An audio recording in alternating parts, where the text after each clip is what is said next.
Hey, this is Dax Mason. We're out here in Thompson. We're here with Kyle with All Pro Electric, and today we're going to talk about, what the homeowners want to look for when we're doing a walkthrough. So, typically, if we're doing a walkthrough, where do we start with the homeowner? So, as we're entering each zone of the house, we stand and say, where would you enter the room, and what would you like to turn on or off as you're entering or leaving? So, right here we have a dining room recessed they chose instead of pendants or whichever else.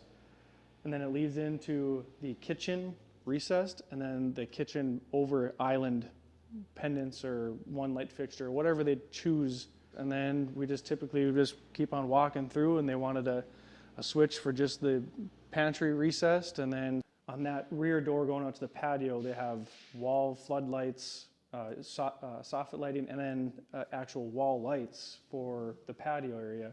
And then you got to think about, it's nice and bright during the day, it's really open, but when it's dark out, how do you going to enter that room and not fumble for switching? And you want to turn one light in the big room coming from outside inside.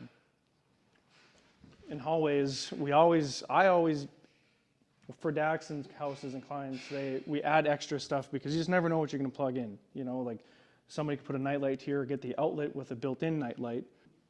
When you walk into a space, you try to envision where the bed's going to be, left and right where the nightstands are of the bed, and then a convenience outlet, because these outlets are going to be covered up. So you add an extra few outlets when the room is somewhat thought out, when they're going to have furniture in here, and then a future desk maybe or however. But there is a code we have to go by, but it seems like it's better to have a couple extras instead of wishing they would have had it. And typically a lot of people come in with the mindset of, I wish I had it in my old house, like in their bathrooms. They only have one outlet for a 2-sink basin, so nice to have a couple extra ones, and then inside the linen cabinets and so on and so forth. So it's nice working with